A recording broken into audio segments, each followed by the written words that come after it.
Welcome everyone to this World Urticaria Day webinar. We're so pleased to have you here today to talk with us about unmet needs in urticaria. My name is Kristen Willard and I'm Executive Director of We See You. We are so glad you are here. And hello, I'm Karen Rance. I'm on the board of directors for We See You, and echo Kristen's excitement that you're joining us today. So thank you. Thank you so much for being here, Karen. So here is today's agenda, and it's a lot to fit in an hour, and we know that. So we will try to keep to time, but we have much to talk about that is very exciting on this Urticaria Day.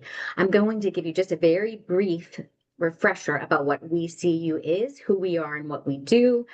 I'll also talk briefly about World U Day, and then we'll get to it, unmet needs across the urticaria journey. And then we're very excited. Today we debut our brand new chatbot to help you learn more about urticaria and about better managing your condition. So let's not wait any longer. Let's get started.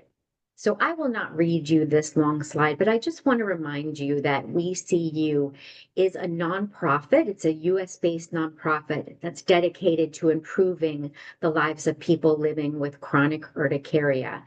I myself am a patient. I am lucky enough to say that I am now in remission and consider myself very, very lucky for that, and hope it for everyone.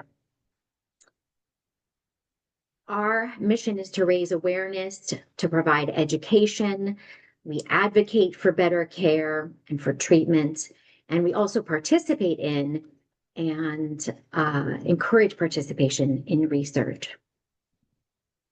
Today's event, as I said, is part of World Urticaria Day, and this is a global effort. It is a day where we highlight urticaria and the experiences of patients, families, and everyone who cares for them around the globe. Each year, there's a theme that highlights an important area of need. And this year's theme, as you can see, is unmet needs, the path forward for urticaria. We know that there are substantial gaps that still exist and in a variety of things that Karen will actually speak to, but of course in treatment and awareness and education, and also support for our community. Okay, before we get started, a couple of quick housekeeping notes. Know that this session is being recorded. We will post the full recording on our YouTube page and also share it through our social media channels. And please know that we're going to have a Q&A session at the end. So we love to answer your questions, right, Karen? So Right. please drop your questions in the Q&A or the chat at any time. And again, thank you for being here. So let's get started.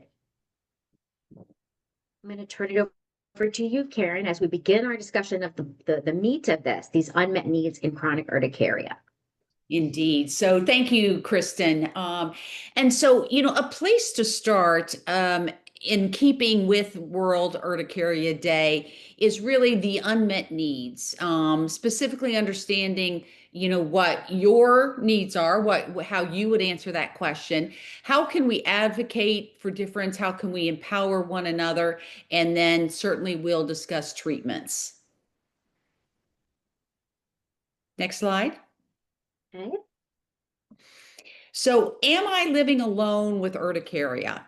So it's a question that is reasonable after spending, 20 years seeing patients, really understanding, where they are, their perspective, emphasizing with that. It was abundantly clear to me that often patients with chronic urticaria live in self-imposed isolation.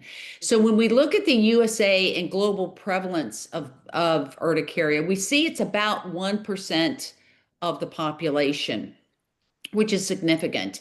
And what is very interesting is when we look at the sex differences, that women are 2 to 3 times as likely as men to develop chronic urticaria. So we see that for a number of reasons, but it's very clear pattern that that I think it is important to note that women in particular have a true struggle with chronic urticaria. Now, what I'd like to do is we have a survey question, and let's see, here we go. And I'm going to launch a poll question. So if you would, um, how would you rate others, whether healthcare providers, families, friends, colleagues, how would you rate their awareness of your urticaria journey?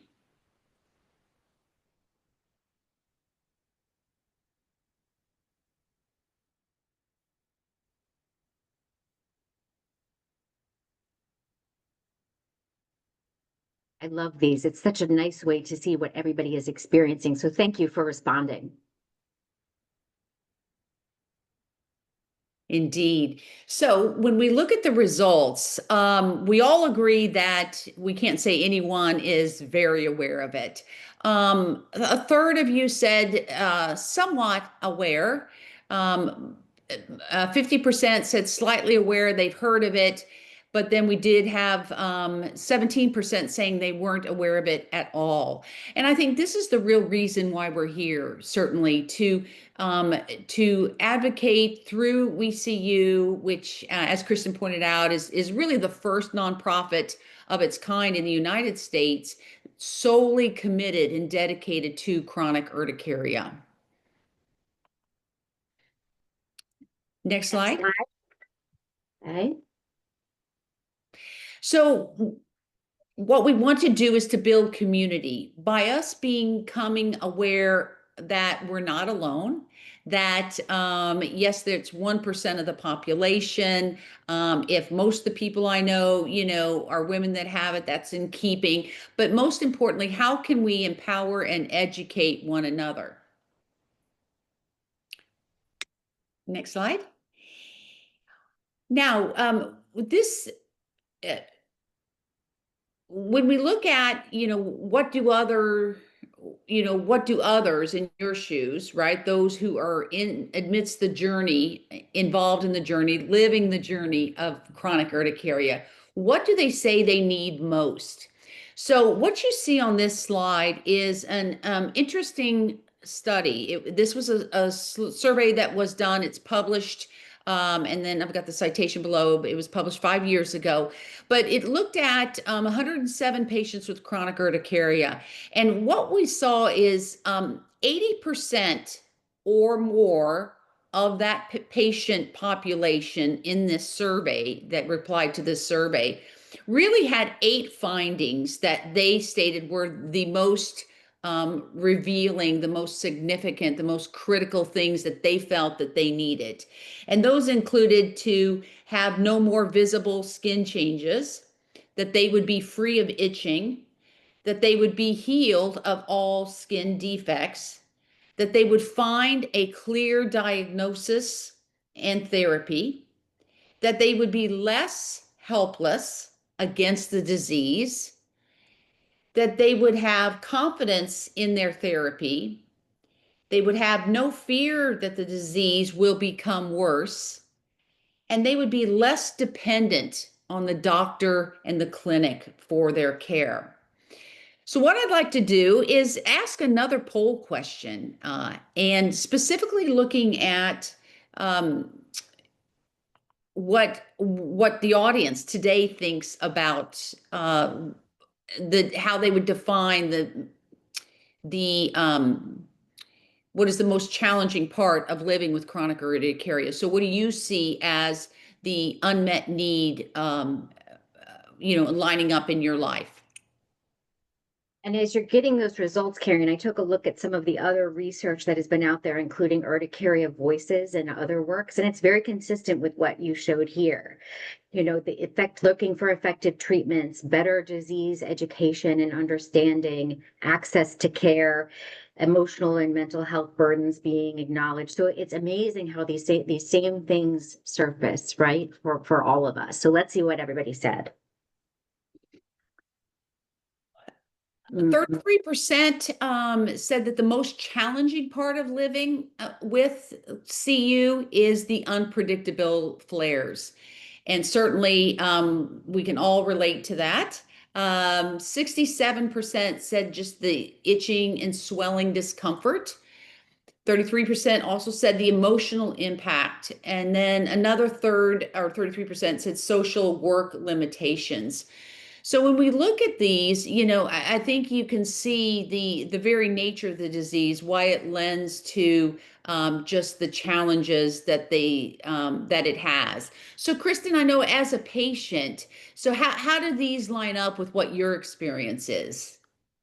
Oh, this is very consistent with what my experience has been. For me, hands down, the itching is the absolute worst part of it. If I could get the itch under control, I think it opens a door to me living in a way that is much more normal than I could otherwise. For me personally, the visible skin changes do not bother me as much as that itch and everything that comes along with it. Yes, yes. I think many could resonate with that, Yep, right? I think I so. think also the calling out the emotional impact. I think that's can't be overstated. I know in all my years of seeing patients that among the patients that were most burdened of any, Mhm. so I spent my 20 years allergy immunology, and it was the chronic urticaria patients because society can be cruel, not only in their lack of empathy and lack of understanding, but people just say things that are often not necessary. So I think living with this brings about some inherent challenges. One thing that pointed out when we began the slide, of reviewing those top eight from the top eight unmet needs, as evidenced by this survey. The one that really stuck out to me is that, the importance of having a clear diagnosis as well as therapy. We will talk about the therapy in a bit, but, having a clear diagnosis, it's so hard with chronic urticaria because we can't always, there isn't a clear diagnosis. So, it's certainly, working with your doctors, your nurse practitioners, your physician assistants, and going through all of the great diagnostic tools that are available. But there are cases where it's idiopathic, meaning that, we can't quite understand. We don't have a clear understanding of what's causing it. Now, this, a disease having no known cause or no identifiable trigger is something we see in all areas of allergies. So that is something chronic urticaria does share with, angioedema, anaphylaxis, if you will, and some others. But I still think that it's important to, just to recognize that that's, a real frustration.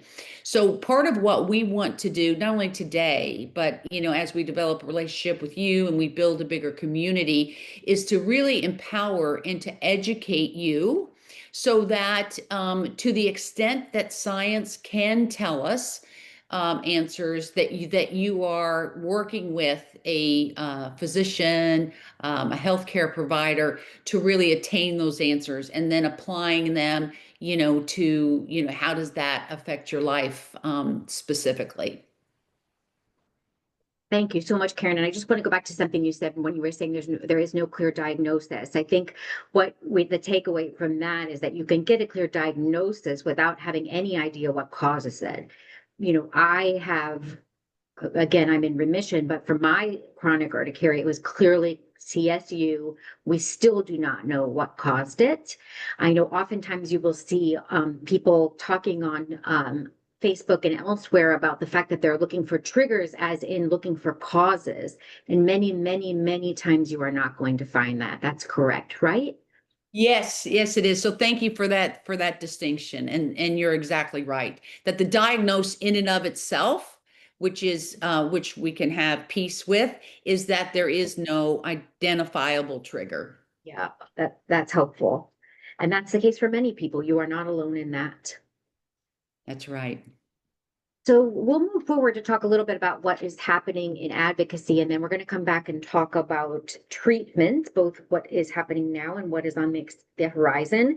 I will say that there is some exciting news to share there, so I will not delay in handing it back over to Karen, I promise, for that news.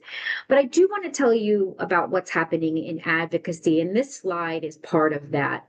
This is the patient charter, the chronic urticaria patient charter, and that was developed by an organization that we both work with called the Global Allergy and Airways Patient Platform, or GAP. And the patient charter is really developed so that you can understand what your rights and responsibilities are with respect to the care for your condition. And in this case, the focus was on chronic urticaria. This is really important, I think, for those of us who have this condition to be equipped with.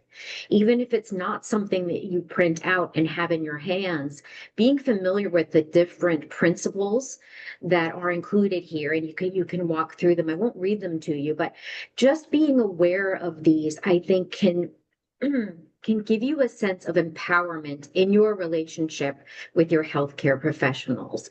It empowers you with knowledge, so you know what to expect from your care. It promotes something that we called shared decision making.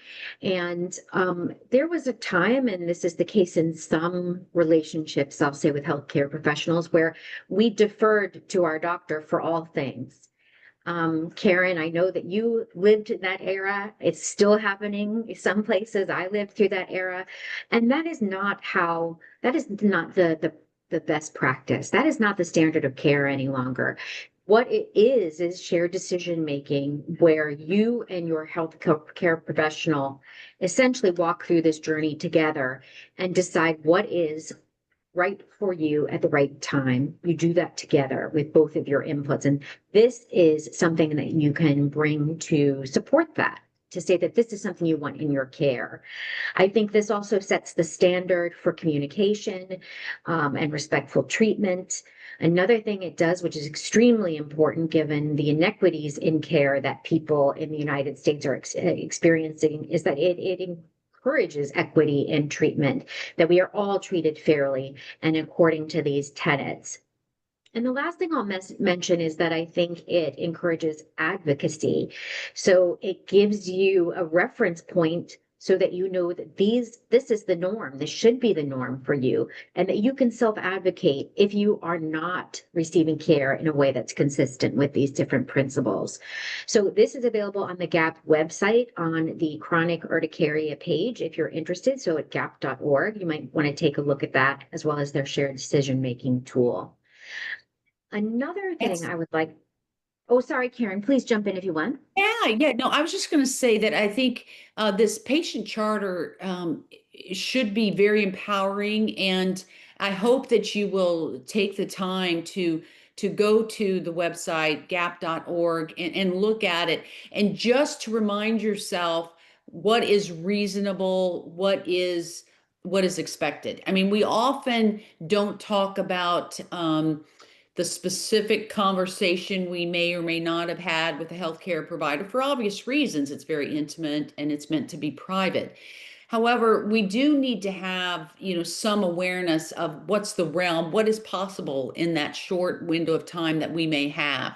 So this fifth principle in particular, I think, is very key. And it really is that the goals that you set forth, as Kristen was mentioning, describing the decision-making tool, the goals of therapy should be addressing all components that are negatively affected by CU.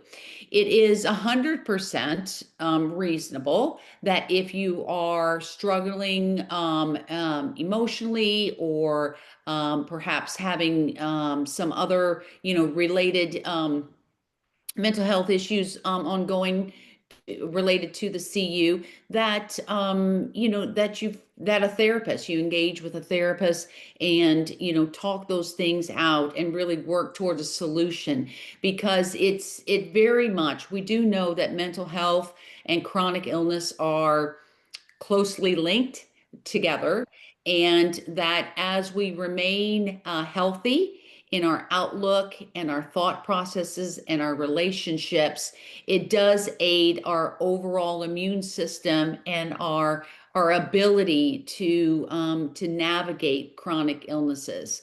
So I just wanted to call out the importance of that and truly to encourage everyone that that should be a part of the therapy goal if that is pertinent to you. That's so beautifully said, Karen. Truly, just so lovely. And I think we have to, as a community, demand that those mental health or emotional health considerations are addressed. And it is something that you may have to bring up. It is something that may not be brought up by your provider, but it is so common. Please feel no shame in doing so, because I think addressing that can help. It can help you go a long way in coping with your condition. So I really appreciate you focusing on that, Karen.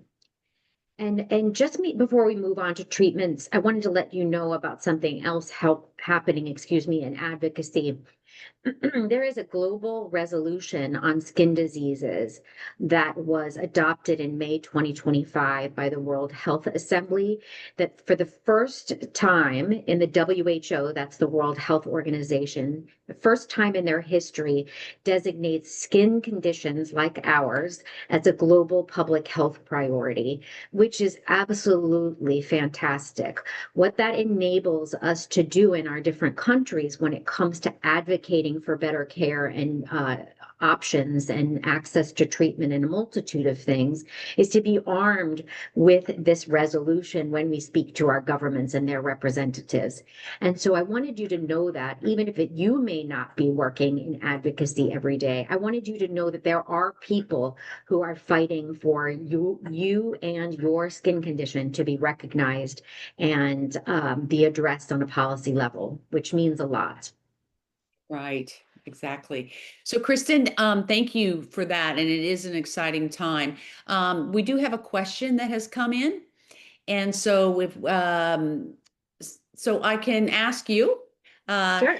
so if you bring up your issues, so certainly we've been talking about really advocating for ourselves, um, eh, and it's not anything interesting to others. And the audience member says, they often lack or they lack in interest and understanding.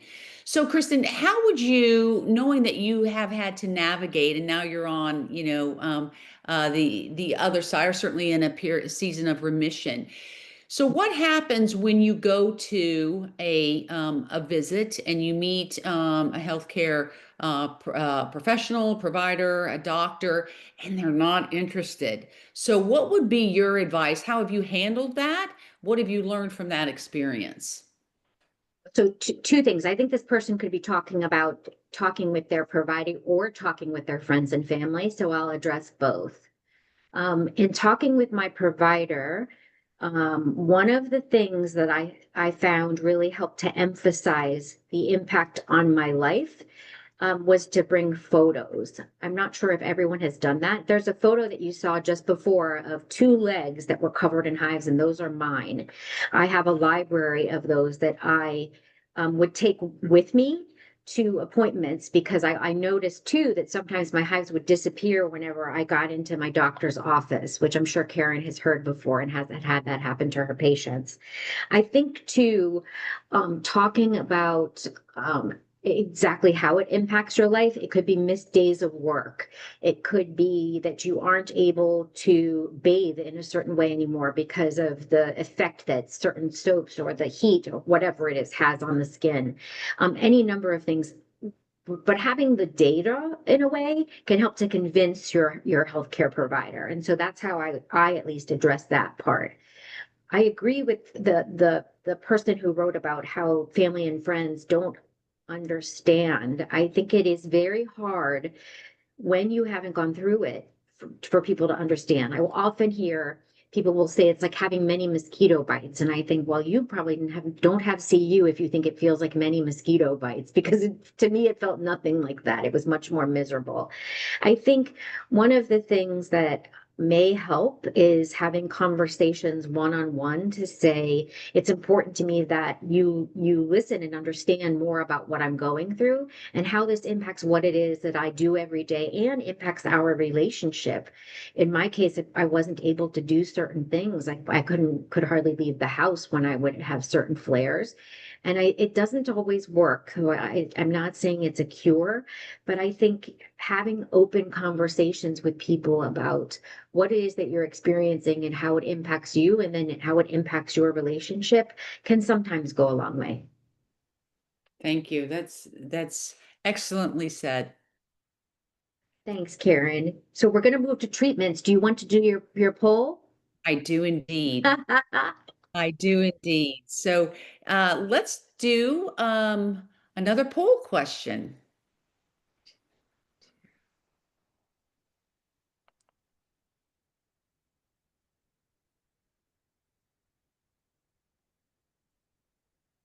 Oh, I'm sorry. We've already asked that. Hold on. I'm going to answer a quick question that came in, Karen, Yes. while you pull that up. We have another chat question that says, I often forget to take photos of my flare-ups and document my patient journey. Should I journal at least? And I really thank you for this question. I think journaling can go a very long way. You can do it with your photos or independent of that to say, um, I don't think you have to be uh, obsessive about it, because I can remember myself being obsessive about it, but journaling when you're experiencing certain symptoms, if there's anything you notice that trigger them, we're not saying cause them, but that triggers them and makes them worse, what they look like, how they feel, and that type of thing. And if you notice any particular times, let's say, like you have them overnight and that type of thing, yes, yes, yes, write it down, because the more data you have, the better you can communicate with everyone in your life, including your healthcare professional. Excellent. Here we go. I'm sorry, I had a bit of a technical glitch, but it's all good now. Okay. So, what is the most challenging? No, we've had this one. Okay. So, we're just going to skip the question at this point. So, next slide. Sure. Now we're going to get into treatments. Here we go. Indeed. So if you recall that unmet needs slide that we were just on, and what was common in that survey that was published some 5 years ago, two of the aspects really that also I think need their own call out is one being helpless against the disease. 80% or more said that was an important unmet need, and then another was be less dependent on the doctors in the clinic. So a way I see a pathway to help counterbalance or to neutralize some of those great needs is just education, right? Educating yourself, understanding, how can you self-treat, what are the guidelines to self-treat, and the like. So with that in mind, let's start really with the treatment of understanding. Is the baseline for treatment is the second generation or the long acting antihistamines. If you recall, the fourth principle in that slide that Kristen had shown about the patient charter talks specifically about the rights that patients with CU have, and those rights include not having to endure the side effects of first generation antihistamines, and not for, and they also deserve the right not to be treated with chronic use of oral corticosteroids. The antihistamines are as I mentioned before, they're used for a number of different treatment entities, certainly in the allergy world. But the first generation we can think of as short acting. So diphenhydramine is perhaps the most widely known and used first generation antihistamine. It lasts 4 hours. A brand name is Benadryl. It's available as a generic, but that's not considered the best baseline treatment. Um, and instead the favor is for the second generation antihistamines. Now, certainly the first generation antihistamines can be used because they do have a purpose, and so your doctor may recommend those on top of the second generation. But knowing that those first generation antihistamines do have a pretty solid, predictable side effect profile that often can interfere just with daily life. So, again, so the treatment baseline is starting with the second generation antihistamines. Now, there are several on the market. Studies show that they all work relatively the same. The generics are fine. They typically, your doctor may have more experience or prefers to recommend one more than the other. All of that's fine. I think the one big educational opportunity that I will have with patients is the understanding that they have the understanding that the second generation antihistamines can be dosed up to 2 times, 3 times a day, and perfectly within safety limits, perfectly applicable, and guideline adherent to its use with chronic urticaria. So, when your healthcare provider, is talking to you about antihistamines and the use, know that even though when you buy that box at the store and you may read the label and it'll say like once a day, know that what you're treating chronic urticaria is typically not, those directions are not on that box. So it is 100% safe to use those as needed, as directed by your healthcare provider, if it is deemed necessary, for your control and management. So the after the escalation of the antihistamines as needed, and as the slide points out, sometimes it can even go up to 4 times the dose. But again, that'll be dependent upon, you definitely want to get advice and be under the care of a healthcare provider, to have a good understanding what's working for you. After that, the biologics often will come into the treatment realm as far as their availability. Omalizumab, which is indicated and has been really the first biologic to come out for the treatment of chronic urticaria, has shown a great success rate for those patients who meet the criteria for that. That's an injectable every 2 to 4 weeks, depending on some other factors, but certainly that's available. Now, there's a newer biologic, which is considered an alternative, which means that as far as the guidelines that are written for chronic urticaria, that patients will have shown either failure or that they are on, they're at a point of needing that either failure of having used omalizumab, or certainly wanting to consider an alternative is dupilumab. So that's another dupilumab. I'm sorry. That's another option available. And then from there are some of the older treatments that we had available that are used in cases that the patients are not responding to the biologics. But the breaking news today, which is super exciting for our community of chronic urticaria, is the FDA has approved the first ever oral BTK inhibitor, which is just a type of medicine that can be used for the condition of chronic urticaria, called reblutamab. And so that medication, just being FDA approved, typically may take 6 months to get through the system as far as insurance and which and how it's when it can be available to patients. But just the availability of that is it's now going to be a choice, an option after patients have maxed out the second generation antihistamines.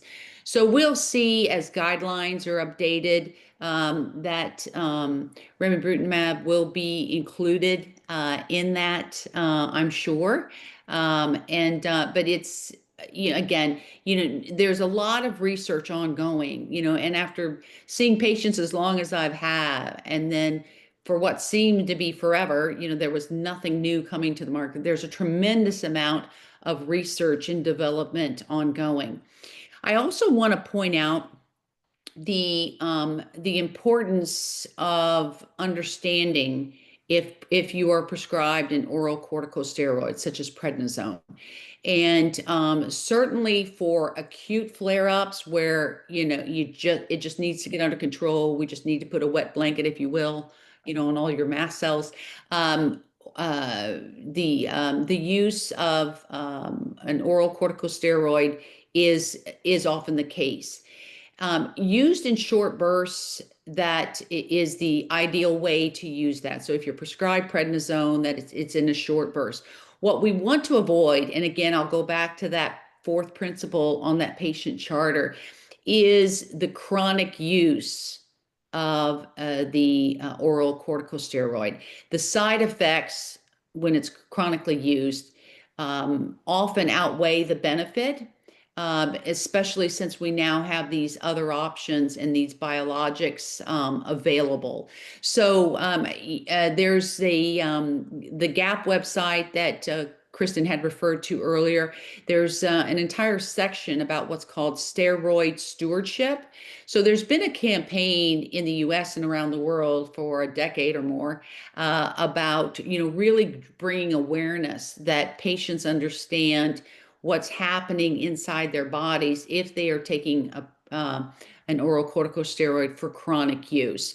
So in spurts, 100% appropriate, and it's needed. But my approach, which is consistent with the guidelines and millions of others prescribing medications, is when patients need it, they need it. And you get them on it and off it as you can, and then try to transition into some of the other medications for more of a long-term management situation is needed. But again, all of this needs to be discussed with your healthcare provider, your doctor, your NP, your PA, and that really goes back to that shared decision-making tool. But the purpose of us even bringing this up today is just to make you aware of what the possibilities are. Because, for instance, if maybe you are taking a second generation antihistamine, and you may not even be aware, of the other options. You can advocate for yourself. You can go in and you can begin that discussion. What options are there? And in America, a lot of it's driven by the insurance company and the formulary, or Medicaid or Medicare, and your healthcare provider can certainly help you navigate through all of that. Thank you, Karen. That was absolutely fantastic. A high level, but also detailed overview at the same time. And I'm not sure how you were able to accomplish that. I want to go back for a second to the news about remibrutinib. As a patient, I was so thrilled to see that news for many reasons. One is because this is now another option, right? That we as a community have options, and that we don't have to feel that we are out of hope if one thing does not work. So every time something new is added, for me, it feels like there is then hope. Another thing that news made me feel was that it reminds me that there are people still working on this. We are not a forgotten community, even though sometimes it feels like that. We are not a community that is just supposed to take sedating antihistamines and go about our business, right? There are people in the pharmaceutical arena who are devoted to finding things that can help us. And that brought me great joy when I heard that news. So I just wanted to share that part in the Remy Brutinib story. And we have a comment that I wanted to ask you about, Karen. We have a viewer who said that it's been their experience that the long-term use of any single antihistamine, whether it be first or second generation, that they seem to eventually stop working. Is this something that you've heard from your patients? Yes, and there's actually science behind it. So what I would do in that situation with my patients is just have them switch to a different antihistamine, the same type. So if you're on cetirizine, which goes by a brand name of Zyrtec, but certainly, well, there you go. You could switch up, but there is almost a plateau effect that some patients realize, and it's a long name that doesn't really matter. But the point is that I would also often recommend for patients, maybe they would alternate themselves. So if they're on antihistamines twice a day or something like that, they're using a different one because the that phenomena is not in anyone's mind. It's evidence based for sure. That is very So nice to hear, yeah. Karen. That is So very Kristen, nice to hear. yeah, so thank you for pulling up the slide. I wanted we included this slide again just to empower you that knowing your antihistamines is super important. Not only, the first generation versus the second, but understanding that, some patients, they hate pills or capsules. Okay, there are quick dissolving tablets. You can take liquid. Yes, adults can take liquid medicine without shame all the time. It happens. It's great. No problem. And so now I did include on this slide, there are other forms of antihistamines that are not directly applicable to chronic urticaria, but I just wanted to avoid any confusion. So nasal sprays, the cream and gels, they do have, they are available. Typically, you think of those of more like a contact issue. We don't typically use them. There's really not a lot of science behind, the effectiveness, and and the eye drops are not directly applicable. But I say that to say that it is never one size fits all. So when you do find something, if this does work for you, then that's fantastic. Even medical guidelines are for the majority, right? The patients and the majority. But we as individuals, we all have different biologies, we're wired different, and we know that CU is so affected by stress.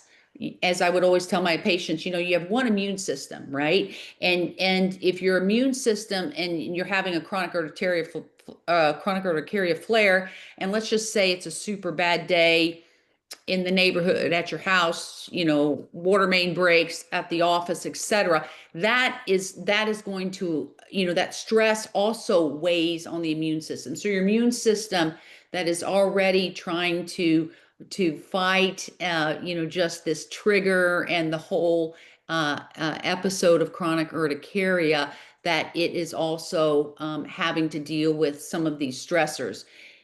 The point of me saying that again, it goes back to that it's just not one size fits all. So you have these conversations, these shared decision making type of moments with your healthcare provider, and I want you to be confident that okay, but this is my reality, right? And it's totally fine.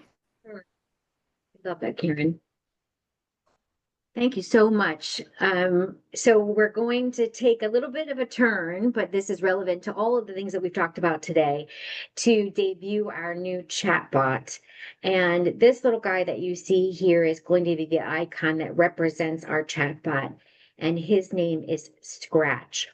So let's talk a little bit about, before I show it to you, why did we create this? What is it, etc. So one of the unmet needs that we talked about, hearing from the urticaria voices and the other studies, was the lack of awareness or understanding as a person with CU, about your own condition, and not having access to trusted information or someone that you can ask when you're thinking about it at 2 a.m., like I often do, right? You don't have access to your healthcare professional in that moment. So what we did was we created this chatbot, and I'll show it to you, that can answer your questions about hives and angioedema, or the swelling that can sometimes be associated with urticaria. And it's using evidence-based information. And we toss that around a lot, right, Karen? That's something in our work that we often say, evidence-based, evidence-based. And really what I take that to mean is that there is science behind it, that this has been shown through studies that are reviewed by it's called peer reviewed, but that are reviewed by other experts and deemed to be robust enough, et cetera, to be included. So they've just been shown. The things that we're telling you have been shown in the literature. This will be on our website. And again, I'll show it to you. You can use it on your phone, on your tablet, computer. It will work wherever it is that you are accessing our website. And what we did was our scientific experts, and that includes very much Karen, they reviewed the literature. When she talks about the guidelines, she's talking about the guidelines for diagnosis, treatment, and management for chronic urticaria that are established out there. And she and our experts reviewed the literature, and we tell the chatbot what to include in the library to use as its knowledge base. So this isn't something that pulls from every single conversation on the internet, right? It only pulls from the facts. I'll just say it that way, because we want you to have trusted information. So, Karen, while I pull up Scratch, let us know if there's anything else you'd like to say about that. Yeah, I think this is a really a leading edge type of tool for patients. And it's for decade, probably 15, 20 years, people, you've seen the evolution that people have perhaps come to the clinic after looking something up on the internet. But what's happened in that evolution, um, is which is good. It also there's a bad component that comes with it, in as much that there can be misinformation. So people will put out opinions, or there may be articles that are not science based. So what, as Kristen mentioned, and I think this is a huge highlight, and what really needs to be called out, is that with this chatbot, the brain of the chatbot itself is trained based on medical information, what the guidelines, the evidence has to say. So it's not a reporter who has a responsibility to write a health care article, et cetera. Even those people are great and they add to society for this purpose. And again, we want to really underscore that this is not meant to replace the medical advice of your healthcare provider, your doctor, your NP, your PA. It simply will give you, some ideas of, okay, what would be the answer? How can I phrase my question? So when you have that conversation, you can do so confidently. I love that, Karen, and that's a wonderful way to start this. So I'll show you how to use this. You will see up here, if you go to our website, livingwithcu.org, that's our We See You website, livingwithcu.org, and you will see bouncing in this lower right corner, Scratch is trying desperately to get your attention because he wants you to ask him a question. When you click on this, it will open up this is actually a test one that I was running, but it will open up this window. Hi, I'm Scratch, your urticaria chatbot, and how can I help you today? And there's some example questions. So I'm going to ask it some questions and show you how it works. So in this box down here, I'm going to type, how many people in the US have, sorry, not shave, have chronic urticaria? All right, and then I'm going to hit send. And what he will do, Scratch will then tell us, based upon the information that it has available, what that looks like. So he's telling us it's roughly 1.5 to 3 million people that you and I are members of this club, so to speak, of this community. And you can see telling us exactly what Karen did, more common in women who are affected twice as often as men. et cetera, et cetera. And then, of course, it will give you the reference to come back to our site. So you can see it can do things like statistics. It can also do questions about the causes. We talked about this before. So here it's going to tell us about both acute urticaria when it lasts fewer than 6 weeks, and chronic urticaria when it lasts longer. And you can use the scroll here to take a look at the entire question. That's how you can get around. Okay, I'm going to ask it 2 more questions. As I'm typing this, what I want to tell you is that this is completely new. We have launched this today on this World Urticaria Day. So we would love your feedback. You can give that to us in any way. It can come from social media. You can also send emails to us at info@chronic-urticaria.org. Again, that's info@chronic-urticaria.org. And we would love to hear from you about your experience using this. Here's the next one. What can I expect from my first allergist visit? Let's see what Scratch tells us. Well, first he says, great question, which always feels good. But then he walks you through what might happen so that you are better prepared when you go in asking for your family history of allergic conditions and also doing a physical exam, etc. So it can help you, I think, to feel better equipped throughout your journey. And that's what I will be using it for. And I apologize to our Spanish speakers, but I wanted to show you that it is capable of doing this in different languages. So I'm asking it in Spanish, what is angioedema? And you will see that Scratch will then answer that question in Spanish for us, which I just think is fantastic. And I hope then this opens the door for many users who do not speak English as their first language. So in summary, what we really want is we want Scratch to be able to help you to have a place to go to get information you can trust rather than some of the things that Karen was talking about, these float around social media. It's somebody talking about what their Aunt Sally used to cure her hives, that she found in her kitchen cabinet. What we want to do is make sure you have trusted information. So please use Scratch. Let us know what your experience looks like. And please recommend this to other people who might be able to benefit. That's great, Kristen, and I certainly share your excitement. So we do have a comment from one of the audience members. So exciting to talk with Scratch. This is great to use as support. So we do appreciate that.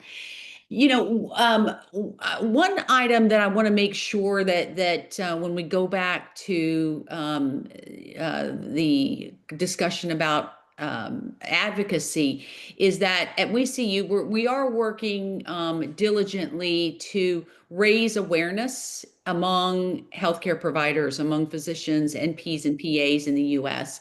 One of the initial ways we're doing that is we're working on a publication.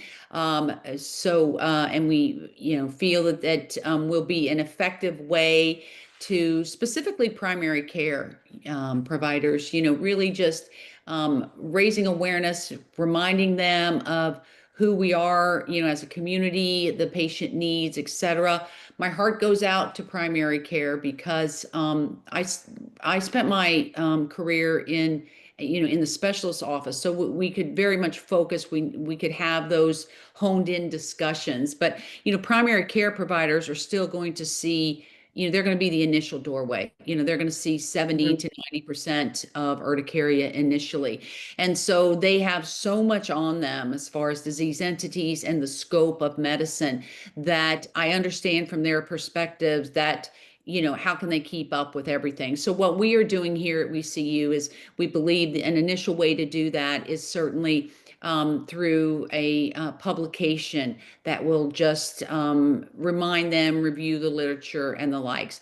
We also will be seeking out and working with the development of centers of excellence, which are research centers, which are designed to be to be, the whole entity to grow as a research enterprise in the United States. So lots going on there with advocacy, but wanted to also let you know that we are working with the aim of assisting and supporting healthcare providers so that they can best serve patients like you. Beautiful, Karen. Thank you so much for adding that. That's really essential because it's one of the most important audiences or stakeholders that we have in this journey with urticaria. So appreciate that. So please, I love that you've been typing questions in the chat as we've gone along. I just absolutely love that interaction. We are opening the floor for questions, so please put them in the chat. And while we wait for your questions, I have a question for Karen. So one of the things that I think it can be difficult to do as a person with any chronic illness is to communicate to your provider that you really think you need to change course with what you're doing. I think sometimes we can be intimidated. I think sometimes we really do feel like we want to defer to them, that they know best. Can you help us to know how to approach your doctor or your healthcare professional if you feel like your treatment is not sufficient and it's not working for you? That is such an important question. And, we highlighted, we touched on that earlier. The best way to approach the doctor or your healthcare provider is with facts, right? Because you have a short time window. We have to recognize that there's a ceiling on how much time they can be in the room with you. So, arming yourself with pictures is ideal. Journaling was mentioned is ideal. And, and specifically with the journaling, what, the doctor's going to want to know is how long did it last? What was its intensity? And what did you do to have it resolve? And that type of information. And then I think it's an engaging conversation, and the vast majority of individuals who are, overseeing your treatment will take that and appropriately change course, add an alternate, etc. In the remote chance that you find that you are kind of, just talking to the wind, in other words, they're not as responsive for reasons, could be one through a million, right? But the point is that you don't feel like you're being heard. That's okay, but that might be it's only okay, I should qualify that. It's only okay in as much that it may happen and you should seek a second opinion. So it's, if you don't have the response or you're dissatisfied with the communication, then take that opportunity to resource another healthcare provider. Because as we went through that treatment pathway, there's so many different ways patients, choices patients have, right? But each one of them, it takes time to kind of try it. Does it fail? Does it work, etc. So bottom line, in summary, arm yourself with examples previously stated, pictures, journal entries, time, as much specifics as you can. And then if in the remote chance that you don't feel as though you're being listened to, seek out alternative care. Thank you, Karen. We have a comment that says you're exactly right about this. If you feel your doctor does not care, just move on to another doctor that shows they do care. So if you have that ability to do that, that's fantastic. And I agree completely.